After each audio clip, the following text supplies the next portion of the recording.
Different by design. Studebaker is. Studebaker is. Studebaker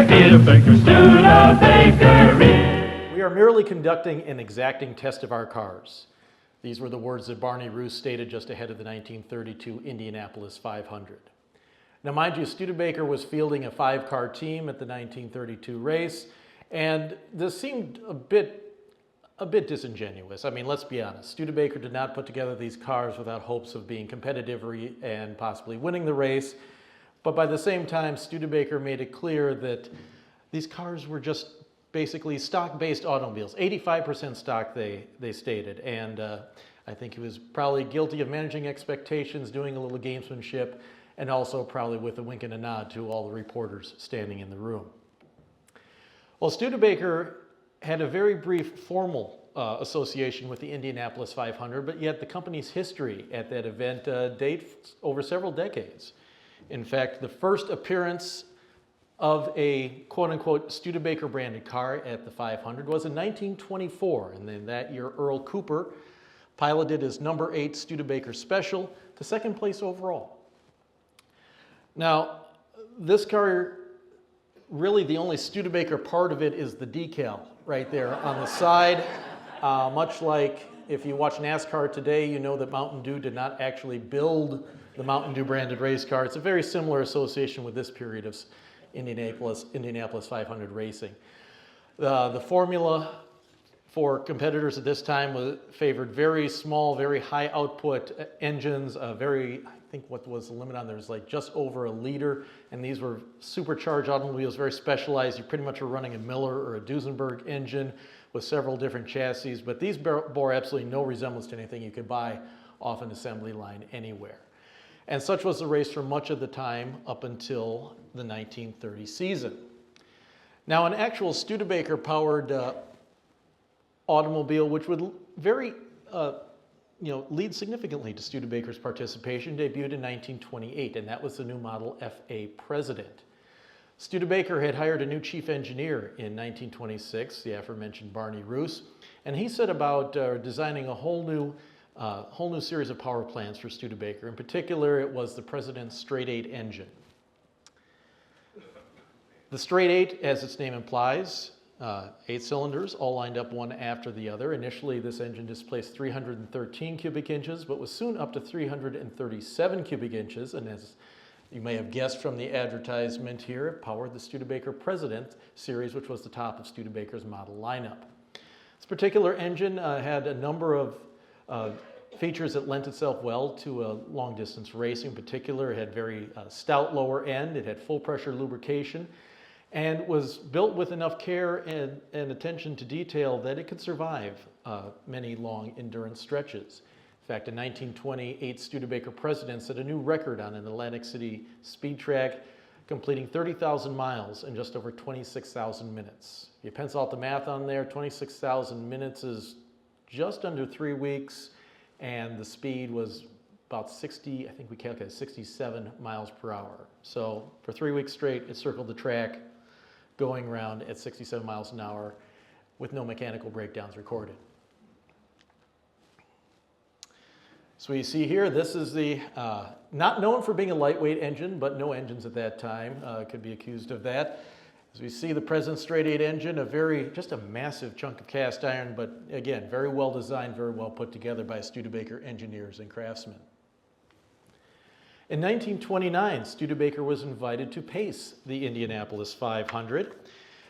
And of course, they chose one of their President models. You see here a specially prepared President Roadster. The gentleman here, that is Harry Hart, so a name long associated with the Indianapolis 500.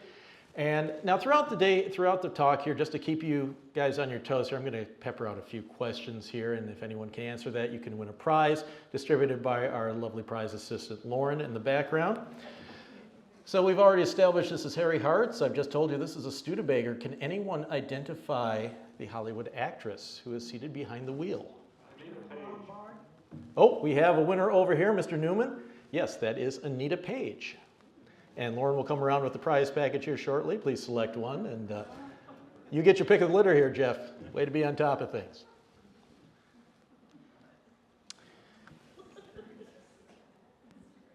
The 29 President Roadster, specially prepared, came with a unique paint scheme, the silver paint, the black fenders. We see they even decorated the top boot there to make sure that no one would mistake it for any other 29 President Roadster that happened to be on the Brickyard that day. I can't imagine that there was much danger of that happening, but you know, better safe than sorry.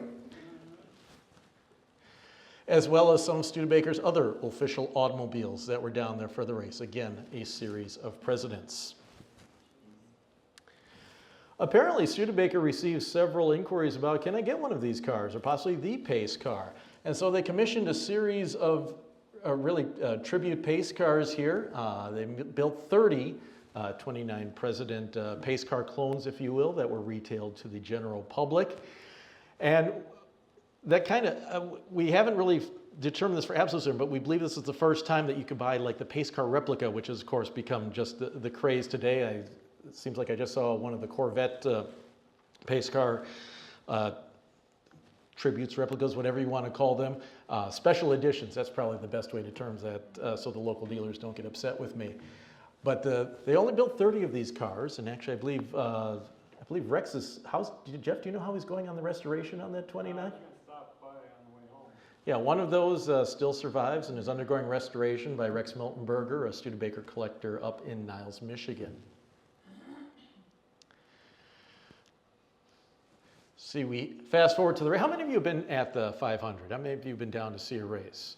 Yeah, as you can see, the track has changed a little bit since 1929 here. In particular, the bricks are gone, and golly, I think more stands and certainly more ways to relieve you of cash in your wallet and your credit card numbers has already taken place. But you see, back in 1929, we're still on the outskirts of Indianapolis. We see the Roadster here, and we see the racing field again. Still very much in the very similar to the 1924 cars with the very high performance, non-production based engine, but all of that was soon to change. A rule change took place for 1930. Maximum displacement was now up to 366 cubic inches, where it was previously 91 cubic inches, which paved the way for production-based automobiles to enter. This was the so-called junk formula. Also, the riding mechanic was brought back, and the riding mechanic, as it sounds, rather than one person in the car, you had two people in the car, so some would say, well, it would help with safety because then you had someone to tell you where traffic was coming, and could also help you kind of like the flight engineer on a combat aircraft. Other people pointed out that it was just an easier way for more people to get injured in an accident because now one instead of two people were colliding with someone else. But either way, Studebaker's new President 8 had garnered some notice from some privateer entries here, and there were actually two Studebaker-powered entries in 1930. We see J.C. McDonald with William Richards, the mechanic. This was the Romthey Special, and if you're wondering what is Romthey, well, that was a group of Studebaker engineers who built this car, and the R-O-M-T-H, that was the first initials of their last name. Also, Russell Snowberger, a name we're going to hear more than once here. Today, he also prepared the Russell 8, again, really home-built specials based on the Studebaker engine, really home-built chassis, but these were two Studebaker entries and were actually, given the field, quite successful. Let me go to my other sheet here. The Romthey Special started and finished 13th. It did have to retire after 112 laps due to a fuel leak. But the Russell 8 started 7th and finished 8th, but it was still running at the end of the race and took home $1,600 in prize money. Should we consider 1929? That's a pretty fair chunk of change. The Studebaker 8 naturally had some upgrades to it to make it suitable for racing. You see here the 4-carburetor setup on the Russell 8 and a few other, I'm sure, high compression head and a few other tweaks to make its output, but still, people took notice. That was a pretty strong showing for a car a brand new car on the race circuit. Fast forward to 1931, and both the Romthey and the Russell 8 are back, except the Romthey Special was bought by William Richards and is now known as the Richards Special. We see that's the one up here. The Russell 8 is back, again with a slightly different livery, and there's a new player in town. This one is the Hunt Special. Now, the Hunt Special was actually an off-books Studebaker project. Studebaker was kind of dipping their toe in the water to see how what it might be to go racing. So they essentially, like a Skunks Works project, and kept quiet at Studebaker. They developed this car here in Studebaker's shops, and Tony Galata was the driver for 1931.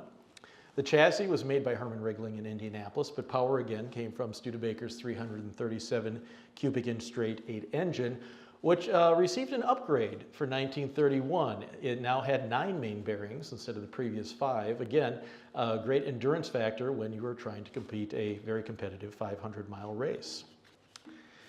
So you say going on to 1931, shocker of all shockers, the Russell 8 captured the pole position in 1931 and would end up finishing 5th. The Hunt Special checked in at starting 19th. It would finish 18th. The Richard Special, the last year's Romney Special, started 12th and finished 20th. Now, it wasn't just Studebakers. You had any number of other manufacturers fielding cars. Again, the familiar Miller names, and you had some Duesenberg-powered cars. But for 1930 and 31, you saw production-based chassis from Auburn, Buick, Whippet, Stutz, Ford, and Oakland on the field.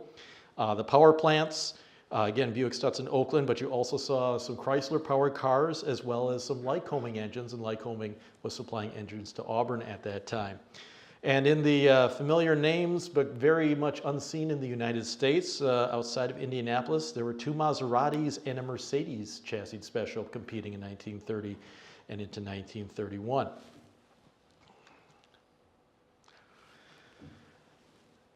Studebaker engineers and executives were satisfied with this finish, so they went full bore for 1932, and that brings us back to Barney Roos's comments about we are merely conducting an exacting test of our cars. Well, the exacting test called for Studebaker to commission a 5-car team for the 1932 race. They essentially copied the Hunt Special.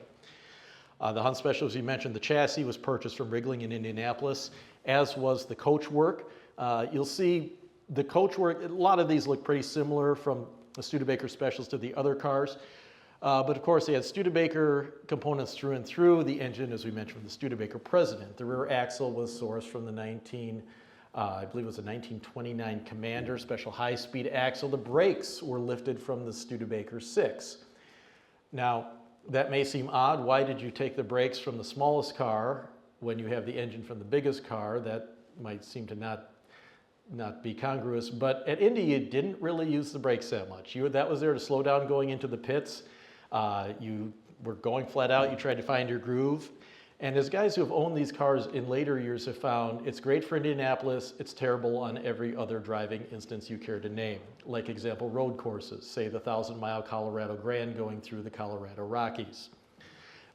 Almost everyone has upgraded their brakes for those who have used these past Indianapolis service time. So you see here, whenever I play Monopoly and you get the little race car that always thinks that it looks just like the Studebaker cars right here. And just a very handsome bunch of cars. They had them all painted different colors, and I love you got the Studebaker Special on the side, the nice Studebaker badge. And Studebaker was taking this pretty seriously. I've done some research to try and determine, is this the largest factory-backed entry at the 500? And you can kind of answer it both ways, because Ford had like a 10-car contingent, but Ford also kind of distanced themselves from the Ford cars in the mid-1930s. I think 1934, 35 was the first year you saw the big Miller Ford confluence. But as far as Studebaker branding these, this is the Studebaker team, this is Studebaker all the way, waving the Studebaker flag. You could make a case that this is one of the largest actual factory endorsed contingent at the 500. And I love this shot of the pits here too. You can see all the different Studebaker cars marking and other names there as well. The Duesenberg pit there, Miller Hartz, we've talked about it. All the great names of racing, and Studebaker was right there in the thick of it. Again, as we see the start of the race here, frankly, aside from the pace car, I think they just took it from the exact same vantage point. And the Studebaker team was getting ready to go, and things were looking pretty strong for them. The Studebaker team's best qualifying time was, they qualified 10th, 11th, 17th, 20th, and 23rd. And things were looking pretty good also too, because the Studebakers actually managed to hold together as the race progressed. Yes, racing was a very dangerous sport back at that time period. You see pictures of the drivers basically in shirt sleeves, aviator helmet, and that's about it. And we'll talk more about some of that in a minute here. Just some raw numbers looking at, we started the junk formula in 1930, we're up to 1932. One stat I found telling was in 1930, if you look the top qualifying speed to the bottom qualifying speed, that spread was 26 miles an hour. In 1931, that close to 16 miles an hour. And it was closer for even 1932. So clearly the stock blockers are trying to figure something out. And also, it would be a couple years yet before the Offie engine, the Offenhauser four-cylinder racing engine, would start to appear at Indianapolis. I mentioned the Ford team earlier with the Miller-prepared Ford V8s, which had tremendous potential, but they also struggled with reliability. And that's always the balance. You can have the most powerful engine, you can have the best chassis, but it's also a marriage of it all has to work together. You have to stay on the track. As the saying goes, in order to finish first, you must first finish. So for 1932, there were actually 8 Studebaker entries that year, the 5 Studebaker teams, 3 privateers, and also one, the Allegheny Metal Special, wearing number 31, driving by my favorite driver name of this period, Speed Gardner, ironically did not qualify. If they call you Speed, you got to qualify for the race. I'm sorry. Well, Studebaker had more tricks up its sleeve for 1933, and that was also the peak year for Studebaker entries at the 500, as they earned 9 slots on the starting grid. As we mentioned, the 5 Studebaker team was back, and there were also 4 privateers, and the Russell 8, which did not participate in 1932, it was back for 1933. And there were also some new takes on the Studebaker-powered cars. In particular, there was the Art Rose Special, which was a front-wheel drive car, and it was powered by Studebaker's smaller 250 cubic inch inline 8 that was used in the Studebaker Commander. And that one kind of screws you up looking at the pictures, because I was going through preparing the research, and I'm like, well, wait a minute, that can't be a Studebaker because the exhaust manifolds are coming out on the wrong side of the engine than front-wheel drive. So what they did, they just turned the engine around, so the power is going out the front of the engine instead of out the back. So those little things that help you decipher which car is which. Studebaker was back with new streamlined coachwork for 1933.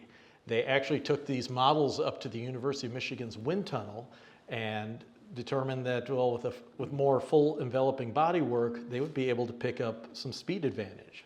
Also, there were new engines for 1933, though they didn't really tell the 500 officials that. They said, oh no, these are the same engines as 1932. That was not true. The new engines had special casting numbers. They were unique to the race engines.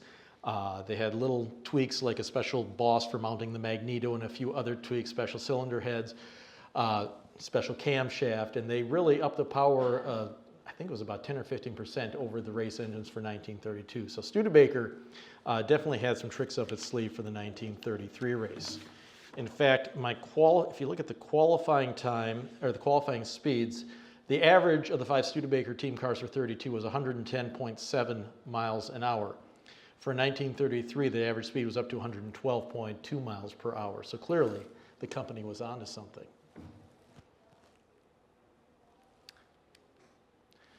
So we see here the lovely streamlined cars, except for the Hunt Special, because that was actually owned by a private individual. It was still part of the Studebaker teams, but actually Ab Jenkins owned that car. And Ab Jenkins was a long-time endurance driver associated with Studebaker, also did some work with Auburn and some other companies at that time as endurance races. But he actually owned the car, and the story goes as he had planned to drive it himself in the race. However, he just could not really wrap himself around circle track driving. He could drive for 20 some hours at a time with no problem, but circle track driving, he just couldn't quite get the hang of it, so he reluctantly turned it over to a dedicated Indy 500 driver. As we see the new coachwork here, and the museum's recent acquisition, the number 34 car is sitting right in the middle there. Now the 34 car, we showed the clip earlier. You saw Tony Galata at the outset talking to the Ford family. Well, he was sitting in the number 25 car, which was what the 34 car was the year before in its old body. Again, I love this, seeing the Studebaker teams here, and this is kind of a quirk of photography of that area. If the cars look like they're leaning forward, that's just, shutter speeds were pretty slow on the camera, and that's just an effect of the cars moving fast and a slow shutter speed. And the numbers on the grills, I had often thought those were just airbrushed in later, but no, those were actually applied just for the race, presumably to help identify the lap counters as the car was coming into frame. See another great picture of the Studebaker team in front of the famed Indianapolis Pagoda, and also another car with Studebaker ties here, one of the Pierce Silver Arrow show cars. Pierce Arrow at this time was owned by Studebaker, and they had commissioned 5 special Silver Arrow show cars. We had one on display here a few years ago. Those were actually built in Studebaker's experimental body shop right here in South Bend. See, we get to the end of the race, and yeah, racing is dirty work, and this is not an armrest, this is the exhaust pipe. It also can be very dangerous, so do not lean. If you ever get a ride in, let's say, a early 30s Indy car, do not dangle your arm over the side unless you're wearing an asbestos sleeve. As we mentioned, the safety equipment, they had the matching sweaters with their initials on there, and like we said, the aviator's helmet, but I'm sure that man wanted a nice hot bath by the time he was done with the race. So for 1933, the Studebaker Special number 6 finished a team best 9th, averaging 115 miles an hour. And I'm sorry, it qualified 9th. That one finished 11th. The team best finish was 6th by the privateer Art Rose Special. The best Studebaker team finish was 7th by our very own number 34 car, our recent acquisition by the museum, the car right here. Let's talk prize money, because let's face it, you're in it for the dough, right? Well, Studebaker actually did pretty well in the prize money department. They made a fair amount in 1932, and we see the different checks here. And some laps are sponsored. You also got money for leading a laps at times, and there were other incentives here. And Indianapolis Motor Speedway and the other sponsors contributed here. So I have the figures in front of me. We're going to do another prize pick right here now. Can someone within $1,000 guess what Studebaker's prize money was for 1933? How much prize money do you think they took home? We're kind of sneaking a little bit of a hint here for you. Just throw me a number. $17. What's that? 17, he said 10. 10? Still too high. 8. 8? Keep going. 75. 68. 68? 5,000. Who said 5,000? Lauren, give that lady a prize. For 1933, the Studebaker team could home a collective $4,525.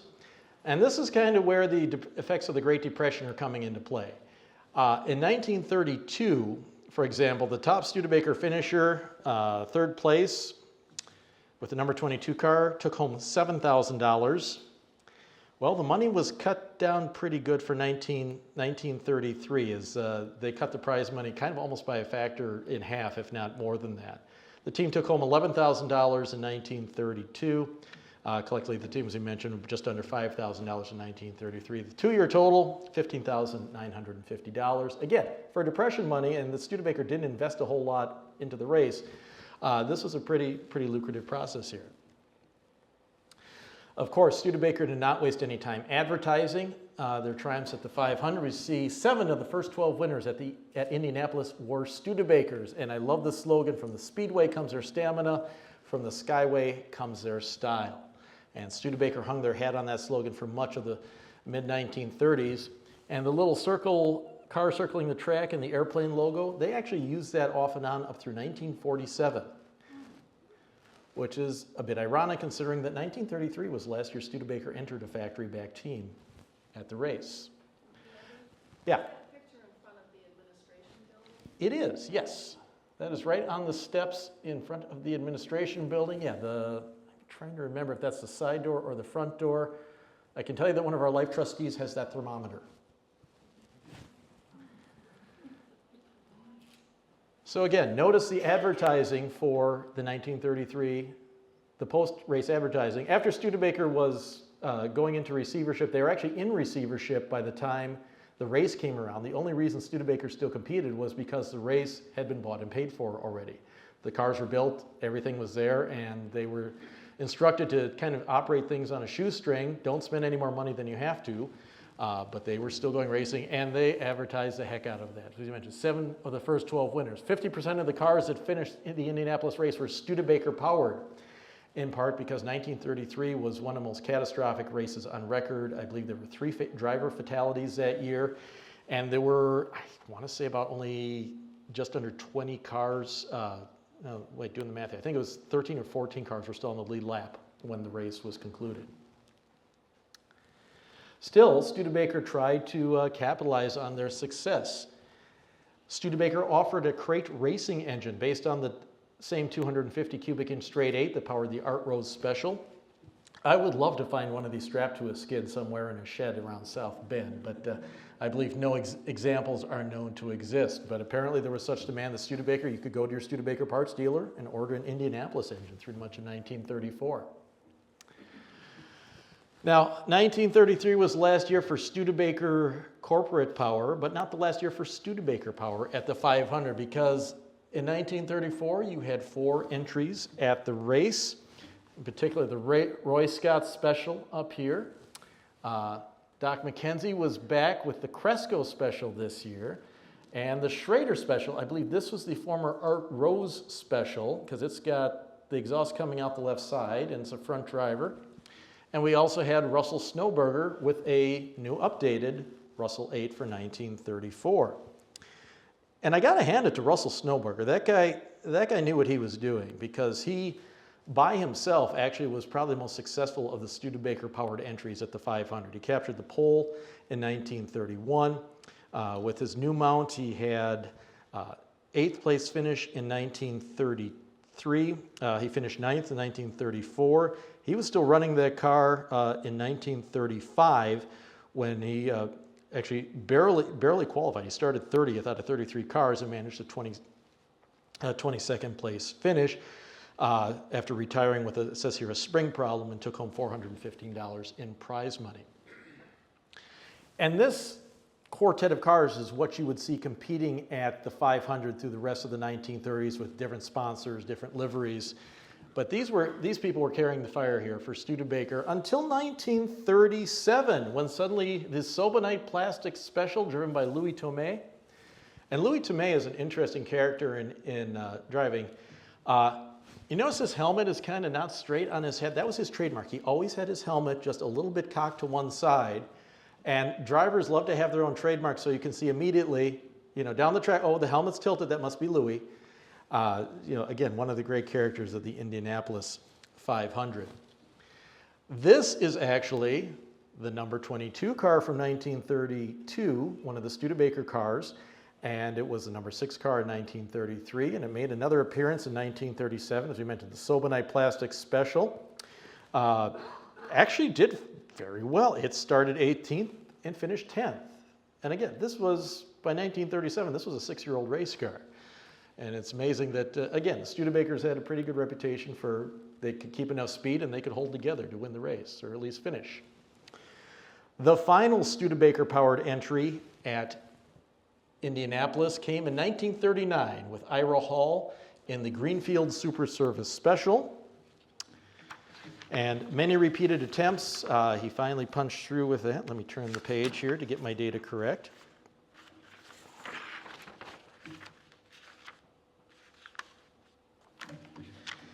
Yeah, this car had been off and on trying to qualify since the late 1930s, or the mid-1930s. It was the Precise Tool Special in 1937, did not qualify. It was the Magni Special in 1938, and then the Greenfield Super Service Special in 1939, and it tried to qualify again in 1940, 41, and 46.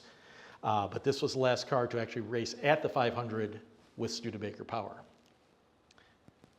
In 1940, Studebaker was selected to pace the Indianapolis 500 with its new champion model. In particular, the Studebaker's Economy Champion was introduced in mid-1939 and was such an outstanding success that it was selected as a pace car for the 1940 Indianapolis 500. Very unusual in that a closed car was pacing the race instead of an open model. You know, you always loved, we saw Anita Page, you know, I'm sure she had pictures taken on the back deck of the 1929 Roadster. Well, that was not going to happen for 1940. You had to make do with the closed car, but maybe the driver, because the tradition was the winning driver got to take home the pace car, maybe he appreciated having a closed car on those rainy days where he had to run to the grocery store. We see here, we talked about Ab Jenkins as well. He is shown here. He actually drove the pace car that year. So another prize here. Jeff, I know you know this one, so you can't answer. Who is the gentleman standing next to Mr. Jenkins here? A name very long associated with the Indianapolis 500. Carl Fisher. Not Carl Fisher. That's a good guess, though, Victor. No, let's see. He had a car named after him, and it was also famous for his aviation exploits.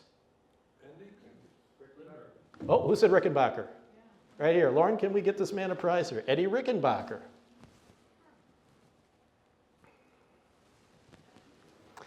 The last Studebaker-powered, straight-eight Studebaker-powered attempt to qualify was the Kiel-Osborne Special, which competed in tried to qualify in 1947 and also 1948. Now this is a very, very fascinating car, and we'll see more, I'll get more on this in a minute here. The coach was actually penned by Virgil Exner, who then was working for Studebaker Styling. The car was built, as the name implied, by Kiel and Osborne, two gentlemen from the South Bend area, basically a home-built backyard project driven by a name I've heard a lot in local racing circles, Mike Soleil, in 1948. Unfortunately, failed to qualify.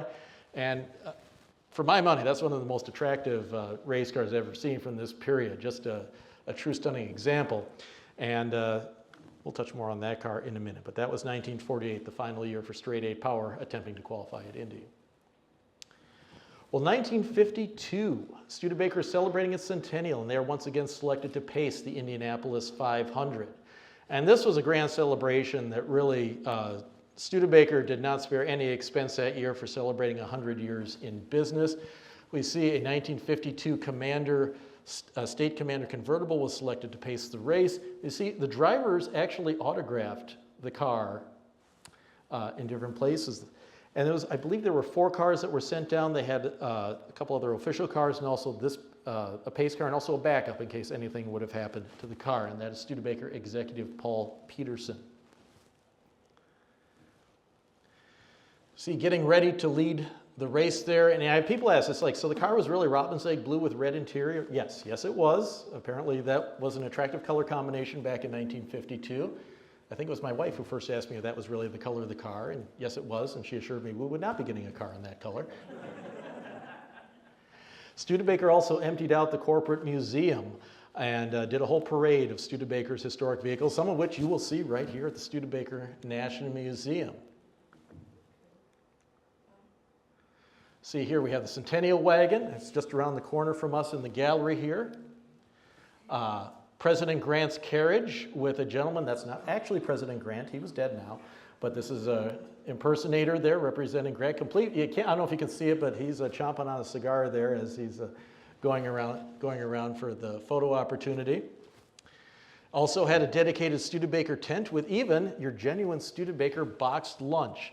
And the special box is Studebaker setting the pace for 100 years, 1852 to 1952. I wish we still had one of those, could find one of those boxes that still survived. However, I feel those have long since gone to the landfill. And it looks like a 7-ounce bottle of Coca-Cola right there as well. So I mentioned the last edition of straight-eight power. Well, Studebaker's new Commander V8 in 1951 had apparently impressed a number of people in the racing world, as several people close to Indianapolis and apparently with an eye on Studebaker engineering used it as the basis for a Indianapolis racing engine in 1953.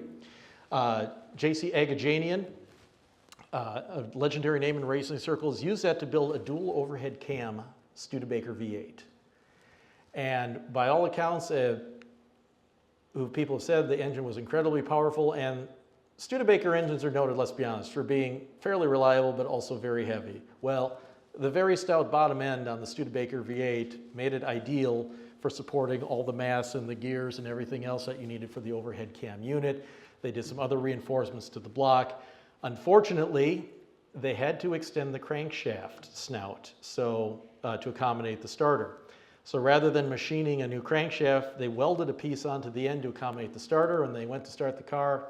It snapped off the snout. They couldn't go racing. The sponsors pulled out, and the engine was relegated to curiosity. But if you're down in Lincoln, Nebraska at the Speedway, Speedy Bill's Museum at Speedway Motors, you can see an example of it right there. Speedy Bill managed to acquire 2 engines and a parts engine and some of the tooling, I believe most of the tooling for the engine back about 20 some years ago, and that's proudly on display. We were down there for a conference some years ago, and I think they had to kick me out of the museum because it's just fascinating to see. One magazine account even said, you know, it's just pretty to look at even too. Well, moving forward to 1962, Studebakers once again selected to pace the Indianapolis 500. Now there's kind of the urban legend, the myth that's out there that says the Avanti was supposed to be the pace car, but it wasn't ready in time, so they substituted a Lark. That is baloney.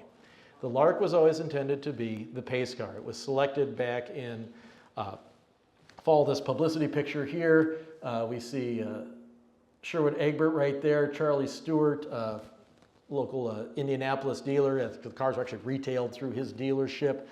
And we see the car for the 46th annual 500-mile race. The Lark was always planned on there, so the Avanti was made the honorary pace car as a marketing opportunity. Studebaker also took time to bring out some of its Indianapolis past for this race. We see the number 22 car, which at that time was still owned by Studebaker, and also the number 34 car, which had gone through private hands and was then owned by Brooks Stevens at his museum in Milwaukee, Wisconsin. We also see a parade of Larks here. I believe it was they had 24 white Lark convertibles that were ordered up as official vehicles, and I'm sure some other sedans and other things as well. And for the Avanti allegedly not being available for the race, they managed to find one to put out there. So, you know, we can throw that canard in the garbage there. And that Avanti, it's a supercharged 4-speed model, was eventually be given to the race winner. That is Studebaker's, one of the original Indy drivers, Cliff Bergier.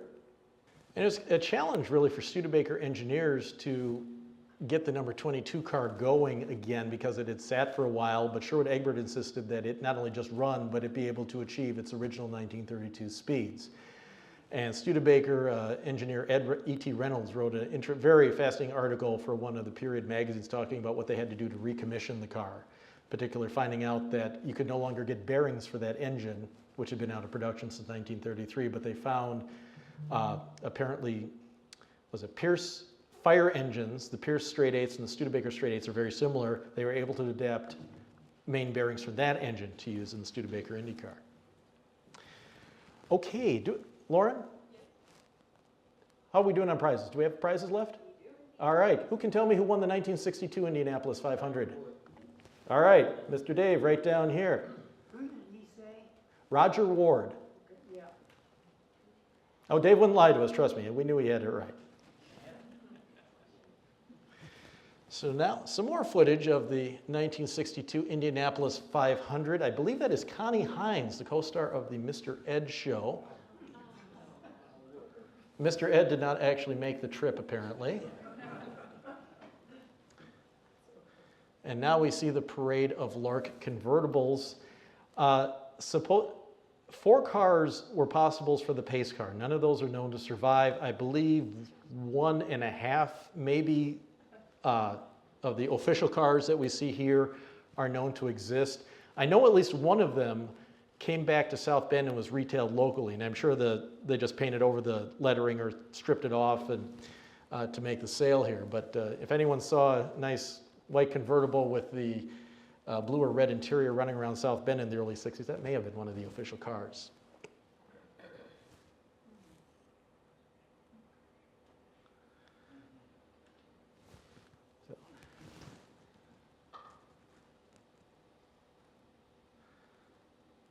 So we see the heavy-duty spring package might have been helpful there.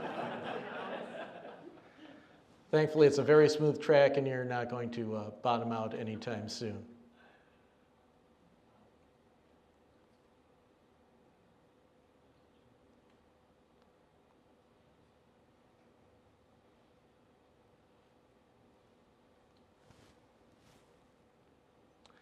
And I think we have a shot of Roger Ward coming up here momentarily.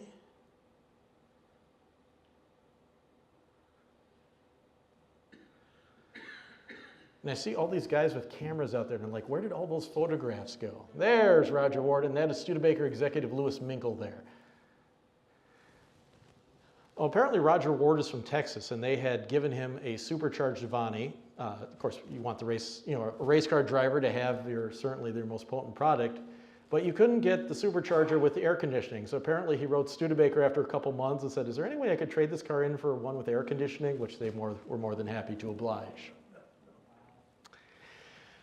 So moving on, we kind of come full circle now, because now we're looking at 1964, the 1964 Indianapolis 500. You see a lot of parallels here. 1964's 500 is noted for tragedy, much like the 1933 race. A tremendous pileup claimed the lives and caused significant injuries to a number of drivers.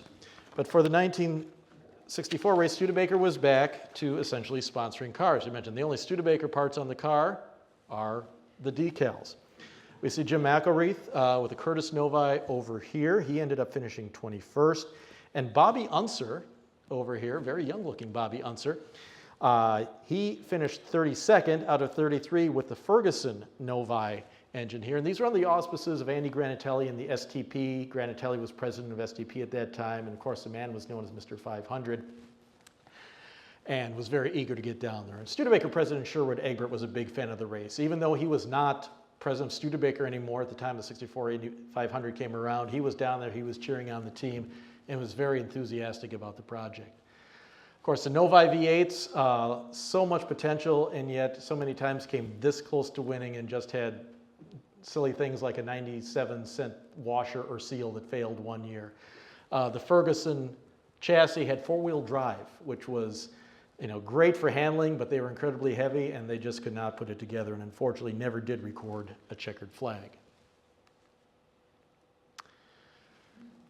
So now here's where this gets, when we talk about tracing the history of the cars, this is where you can have some challenges, because we mentioned the number 25 car here, that's from the 32 race, was rebodied as the number 34 car for the 1933 race. This is what we saw Tony Galata being interviewed in at the opening video. Then we see the 34 car in this rebody for 1933 race. That car was then sold off and made into a rather hideous roadster-bodied car here. So apparently the gentleman liked to have doors, maybe a roof on his car. I don't know. That just seems like you're just not trying hard enough if you can't hop in and out of the car. But anyway, and it was still racing sports cars events, and changed hands and actually ended up at a used car lot in Sheboygan, Wisconsin in the late 1950s when Brooks Stevens picked it up. The body was sitting in a Chicago alley into the early 1960s. A gentleman had bought some remnants of the Studebaker team. By the time the body was discovered, Brooks Stevens had already completed the restoration and recreated his own body. He had no need for the original body, which was frankly pretty beat up and tattered, as you can see. That body, and I think the guy was asking like a whopping $25 for it or something like that, maybe even less than that. That body is currently on a replica car, Studebaker Indy race car out in Northern California, which is nearing completion. Okay, that's the easy one. Now we have the 22 car, which we've talked about. Probably the most successful of the factory cars. The 22 is 1932 livery. It was the number 6 car in the 1933 livery. In 1937, the Sobenite Plastic Special, it's now wearing number 53. This is from the 1952 race because it was purchased by Virgil Exner and he turned it into a road-going roadster car. It had, you see the special grille on there, and it would later get headlights and taillights added so it could be street legal. and they used it. Virgil and his son Virgil Jr. Actually drove that car out to Pennsylvania. He said on the Pennsylvania Turnpike. It was a very breezy drive, but he says, man, we made it out there in record time. And they would use that car in sports car events. And now the car is back down at the Speedway Museum, back in its original livery. And so many of these cars, it's just the nature of race cars. Things get replaced, bodies get beat up, you have to get new body panels, sometimes new bodies altogether, chassis get lengthened, shortened, the engines get moved around, engines get swapped. And such as makes tracing down the history of race cars fun. The Keel Osborne Special, my favorite of all the Studebaker Indy-powered cars. Well, the gentleman also found that this body was not exactly conducive to being a functioning automobile, and so he took surplus 1950 Studebaker body panels and rebodied the car as a special home-built sports car back in, I believe it was the mid-1950s. Supposedly this car is still hiding in South Bend somewhere, and if anyone knows its whereabouts, please let us know. I've seen it in some Studebaker meets in the late 70s, early 1980s. But yeah, it's been around, it's been profiled in a number of car magazines back at that time period. So with that, does anyone have any questions before we adjourn for punch and cookies? Different by design. Studebaker is. Studebaker is.